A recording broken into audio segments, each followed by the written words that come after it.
दे से India is the land of diversity but I think it is the land of irony. Irony क्या है? जब expectations और reality सड़क के अपोजिट साइड्स में खड़े हों और ट्रैफिक थमने का नाम न ले। Let me give you some examples. Greater Noida के सेक्टर 150 में एक ऐसी अद्भुत सड़क का निर्माण किया जाता है जो 90 डिग्री से टर्न लेती है। माइंड यू, ये इतना शार्प टर्न है कि आर्किटेक्चरल, टेक्नोलॉजिकल हर ग्राउंड पर ये इम्पॉसिबल सा लगता है। एंड इसीलिए Indian road infrastructure 8th wonder है वर्ल्ड के। दूसरे देशों में लोग डरते हैं इस तरह के कदम उठाने से, उल्टा वो कोशिश करते हैं कि ज्यादा स्ट्रेट रोड ना बन जाए ताकि उन कर्वी रोड्स पर ड्राइवर का टेंशन बना रहे। But India is worlds apart. यहाँ ड्राइवर अगर अटेंटिव नहीं रहा तो नहीं रहा। जैसे 27 साल के सॉफ्टवेयर इंजीनियर युवराज के साथ हुआ। वो दुनिया के सबसे एडवांस और सोफिस्टिकेटेडली बिल्ट रोड्स को लेकर उतने फेमिलियर नहीं थे, शायद पार्टली कॉज रास्ते में कोई साइन बोर्ड या बैरिकेड नहीं था जिससे उन्हें अंदाजा लग पाता कि यहाँ स्लो डाउन होना है, और फॉग की वजह से उस टर्निंग का अंदाजा लगा पाना और भी ज्यादा मुश्किल था। पर हमारे देश में सड़कों में इस तरह की बैरिकेटिंग लगाना, साइन बोर्ड्स लगाना, मतलब ड्राइवर को 1 सेकंड के लिए अंदाजा हो जाए कि आगे क्या होने वाला है, तो वो पूरा एडवेंचर ही खराब हो जाएगा ना। तो वो एक्साइटमेंट बनाए रखने के लिए हम इन चोंचलेबाजी से दूर रहते हैं, और इन्हीं छोटे मोटे चोंचलों की वजह से युवराज को आने वाले टर्न का अंदाजा नहीं लग पाया और वो गाड़ी सामने बनी हुई मैन मेड झील में कुदा दिए। अब यहाँ जो मैन मेड झील है ये भी किसी करिश्मे से कम नहीं है। लोग क्रिटिसाइज कर रहे हैं कि ये झील वहाँ क्यों एग्जिस्ट करती है, बल्कि लोगों को अप्रिशिएट करना चाहिए कि जो हमारे प्राइवेट रियल एस्टेट डेवलपर्स हैं, जो हमारी अथॉरिटीज हैं, वो सारे अनइंटेंशनली एनवायरनमेंट को लेकर इतने ज्यादा अवेयर हैं, वो ख्याल रखते हैं इन छोटे मोटे इकोसिस्टम्स का। जब in private real estate developers ने देखा कि कंस्ट्रक्शन के लिए जो एक्सकवेटेड पिट है उसका इस्तेमाल नहीं हो रहा है, तो उन्होंने वो चीज एनवायरनमेंट को दान दे दी, जो कि 2021 से वैसा का वैसा पड़ा हुआ है, और वहाँ बारिश का पानी इकट्ठा होता रहा जिससे एक छोटा सा इकोसिस्टम वहां डेवलप हो सका। और प्राइवेट एंटिटीज का इस तरीके से नेचर का ख्याल रखना अथॉरिटीज को भी अच्छा लगा, इसलिए उन्होंने भी कुछ नहीं कहा। अभी युवराज भाई ने तो मजे मजे में गाड़ी उतार दी सामने वाली मैन मेड झील में, और उतरने के बाद इन्हें समझ है कि कितने बड़े करिश्मे के बीचों बीच आ चुके हैं, जो कि करीब 20-30 फीट से भी ज्यादा गहरा है।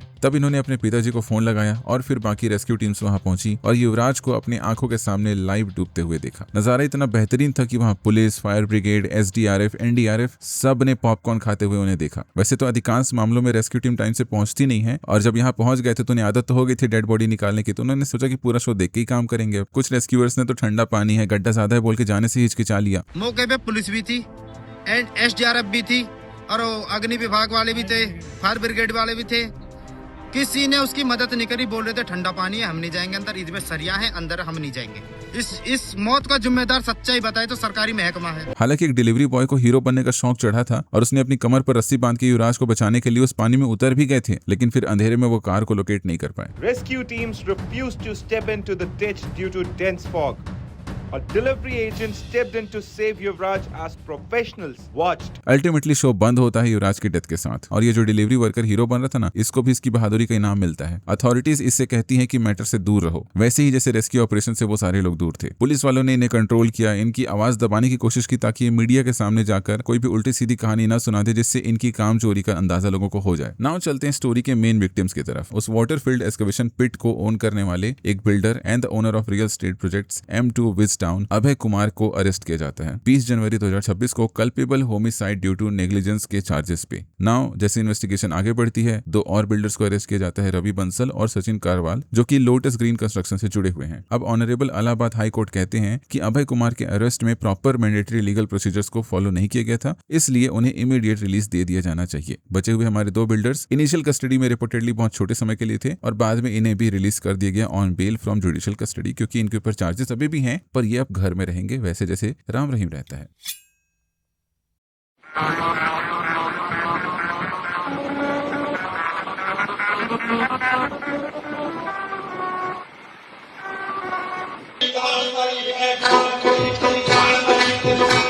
Almost 1 out of every 4 rupees spent on central infra capex goes to road and highways, और इसी वजह से सड़क ढंग से बन नहीं पा रही है। 1 रुपए में कौन सा सड़क बनता है भाई? कैसे तैसे तुम लोग एडजस्ट करके बना देते हैं, यही बड़ी बात है। तुम साले टैक्स तो पटाते नहीं हो, और ज्यादा से ज्यादा दे भी कितना देते हो? 40% ही ना। जब तक आधी तनख्वाह नहीं दोगे तब तक ऐसे ही रैंडमली मरोगे। और ये वीडियो है वड़ाला से शिवड़ी जाने वाले रोड का, और आप लोग देख सकते हो ये ओला की हालत, ये बेचारे ड्राइवर की क्या हालत हुई होगी।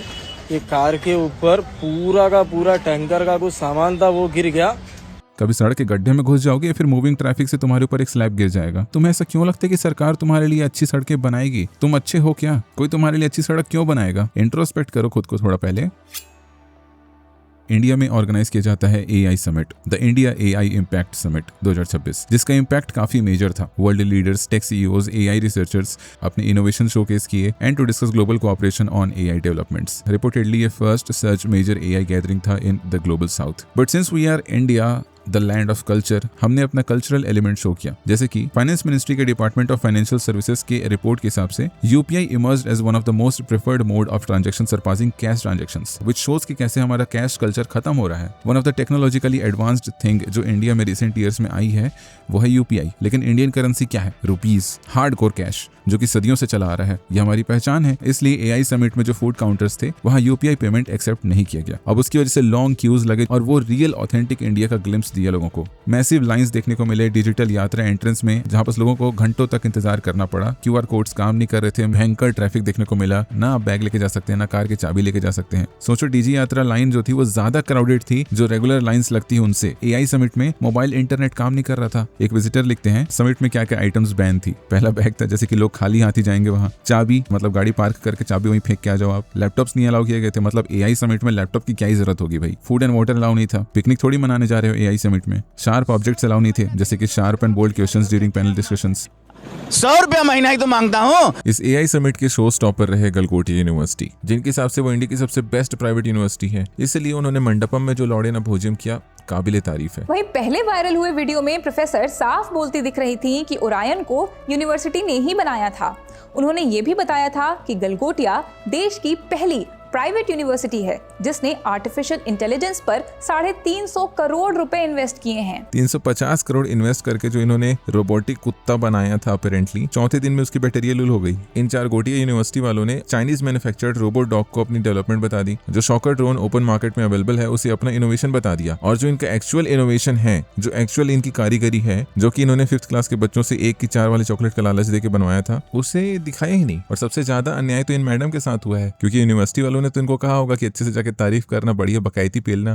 जो बकैती इन्होंने पेली है उसके बाद पूरी यूनिवर्सिटी माफी मांगने पे आ गई, इनको नौकरी से निकाल दिया। Sir, your 6 can be my 9। Apparently ये जो 4 गोटिया यूनिवर्सिटी है ये थोड़ी घेलचोत सी है। अपने न्यूज़पेपर एड में ये मेंशन करते हैं कि इनके एलुमनाई नवीन गोस्वामी साहब $90,000 का पैकेज उठाते हैं हेलिक्स एनर्जी सोल्यूशन नाम की कंपनी में। और अपने फाइनल ईयर में इन्होंने पॉलिनोमियल टाइम एल्गोरिथम डेवलप कर लिया, मिनिमम वर्टेक्स कवर प्रॉब्लम वाला। CS वालों P versus NP problem in साहब ने सॉल्व कर लिया है। वेल, मुझे CS की उतनी तो जानकारी नहीं है, पर एज पर द डेटा आज तक एक general universally acceptable polynomial time algorithm for NP complete problem नहीं पाया गया है। और इस प्रॉब्लम को सॉल्व करने का प्राइस पूल $1 मिलियन का है। पर ये सेम डिस्क्रिप्शन इन्होंने अपने ऑनलाइन न्यूज़पेपर एड में या फेसबुक एप्रिसिएशन पोस्ट में नहीं मेंशन किया, पर अपने वेबसाइट में जो इन्होंने लेटर टू मैनेजमेंट मेंशन किया है उसमें इन्होंने अपने क्लेम को प्राउडली मेंशन किया है। मिनिमम वर्टेक्स कवर प्रॉब्लम के बारे में जितना मैंने समझने की कोशिश की है, मुझे यही पता चला है कि ये वर्ल्ड शेकिंग ग्लोबल न्यूज हो जाएगा अगर किसी ने इसे क्रैक कर लिया तो। Still I am not very sure about this, but this seems shady AF। इसके अलावा इनकी गलगोटियों से किस तरीके के रिसर्च पेपर बाहर आते हैं। Corona virus killed by sound vibration produced by थाली और घंटी, अ पोटेंशियल हाइपोथेसिस। ये होता है कॉन्फिडेंस। और ये एविडेंटली समझ आता है कि ये यूनिवर्सिटी बीजेपी के PP को बीजे देने में मास्टरी हासिल कर चुकी है। वैसे मेरे पास एक कंस्पिरेसी थ्योरी भी है। एक प्राइवेट इवेंट जिसे ऑर्गेनाइज किया जाता है DQ cyber media data quest के द्वारा, which is a private media and technology group. कुल मिला के एक प्राइवेट ऑर्गेनाइजेशन का प्राइवेट इवेंट जिसमें इन्वाइट होते हैं CM मोदी, जो गलगोटिया यूनिवर्सिटी को अवार्ड हैंड ओवर करते हैं। नाउ ये वही यूनिवर्सिटी है जो बीजेपी को सपोर्ट करने के लिए प्रोटेस्ट किया था कांग्रेस के मैनिफेस्टो के अगेंस्ट। मैनिफेस्टो में अभी प्रॉपर तो हमें जानकारी नहीं है, अभी नहीं पता है, बिल्कुल पता है, बट एग्जैक्ट मोटिव ऐसे तो बहुत सारे मोटिव, बट कांग्रेस के उस पे ही है हम। से नो टू वेयर फ्लैटर। इसका मतलब क्या है? सब बीजेपी को।